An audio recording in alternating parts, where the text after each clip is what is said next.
Bayangkan diri Anda adalah seorang kapten kapal luar angkasa. Kapal itu adalah otak Anda.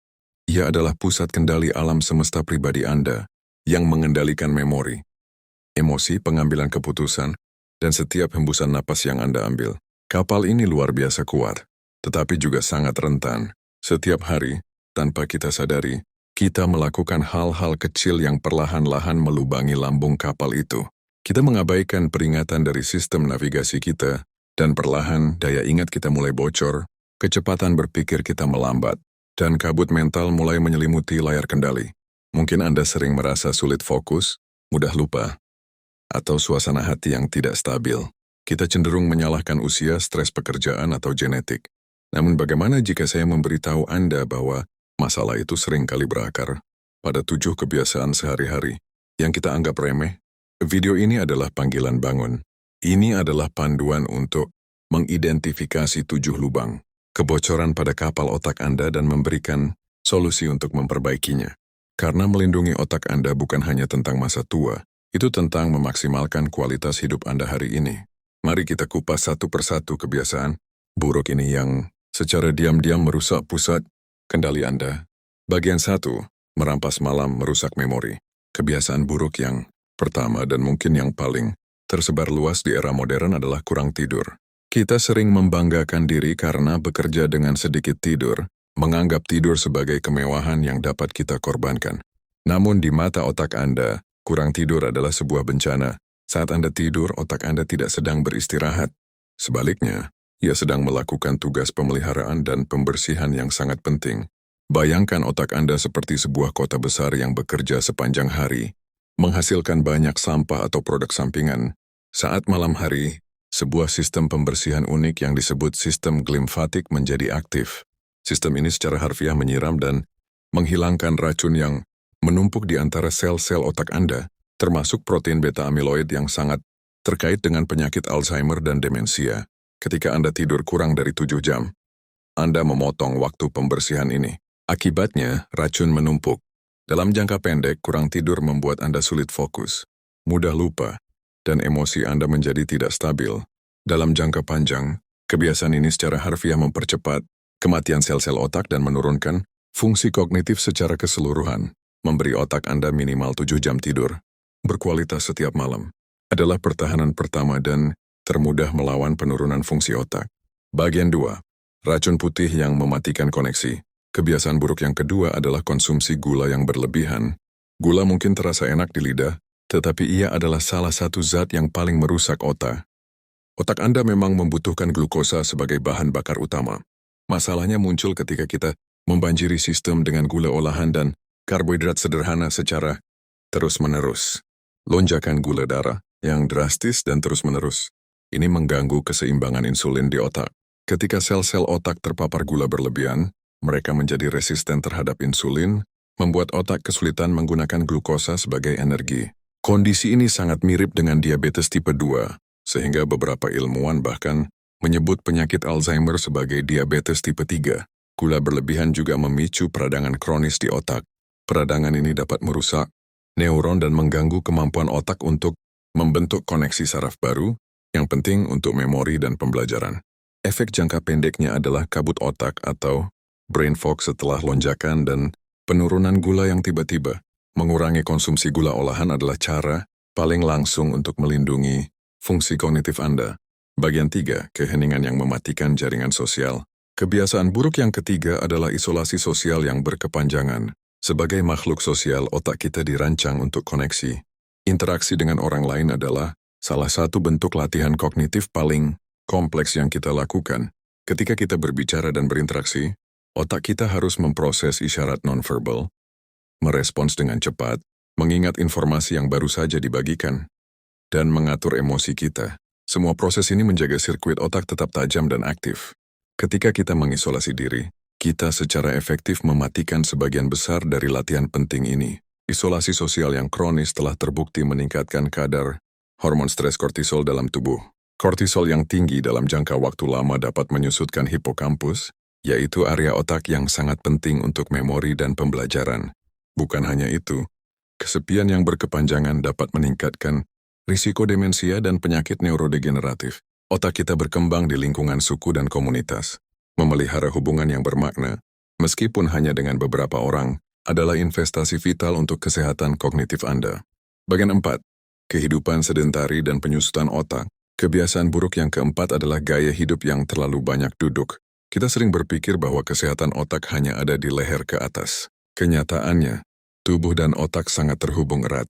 Otak adalah organ yang sangat haus akan oksigen dan nutrisi. Ketika Anda berolahraga, jantung Anda memompa lebih banyak darah, meningkatkan aliran oksigen dan nutrisi yang mencapai otak. Latihan fisik adalah salah satu pemicu terkuat untuk pelepasan zat yang disebut Brain-Derived Neurotrophic Factor atau BDNF. BDNF sering dijuluki sebagai pupuk untuk otak. Ia mendorong pertumbuhan sel saraf baru dan memperkuat koneksi saraf yang sudah ada, sebuah proses yang disebut neuroplastisitas. Tanpa olahraga teratur, produksi BDNF menurun. Sebaliknya, duduk berjam-jam telah dikaitkan dengan penipisan di lobus temporal medial, area otak yang bertanggung jawab untuk membentuk ingatan.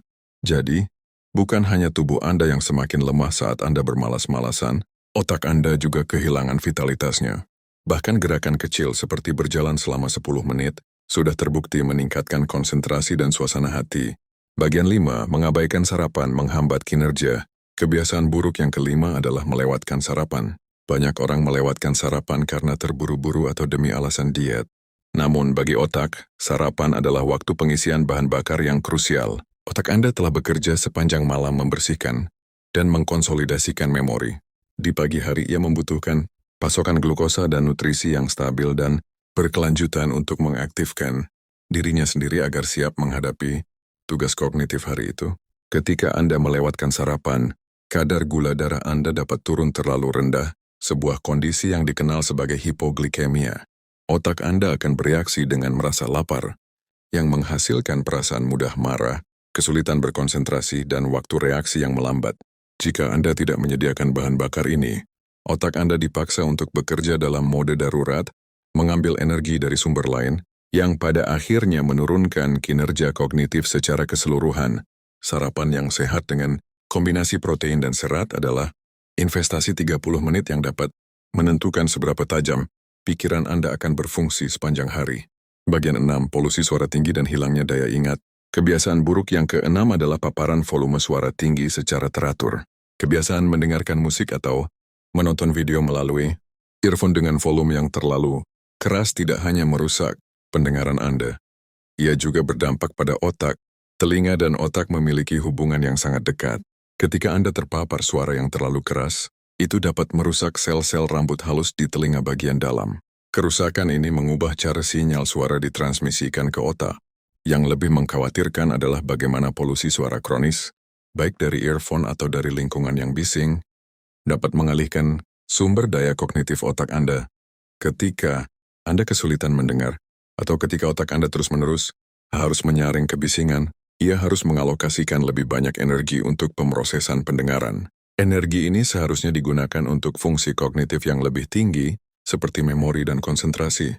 Penelitian menunjukkan bahwa kehilangan pendengaran yang tidak diobati sangat terkait dengan penurunan kognitif dan risiko demensia. Lindungi pendengaran Anda. Itu adalah investasi langsung pada kesehatan otak jangka panjang Anda. Bagian 7, terlalu banyak stres, terlalu sedikit jeda. Kebiasaan buruk yang ketujuh adalah hidup dalam keadaan stres kronis tanpa jeda.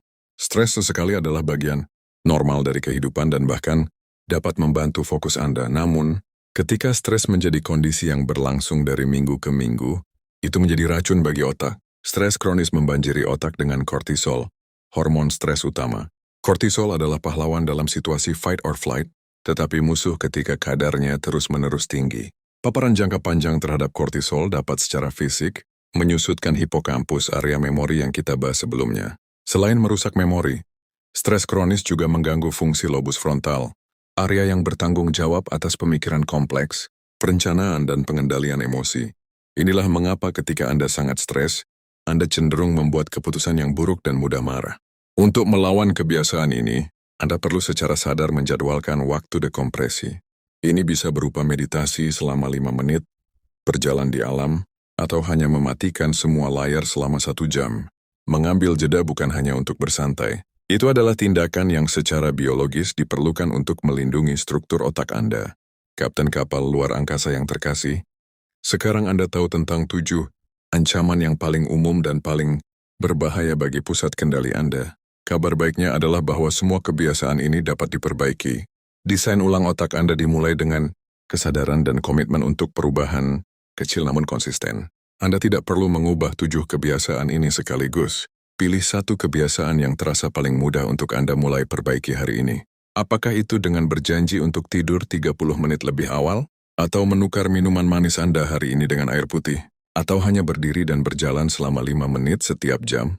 Tanggung jawab atas kesehatan otak Anda ada di tangan Anda. Tuliskan di kolom komentar di bawah.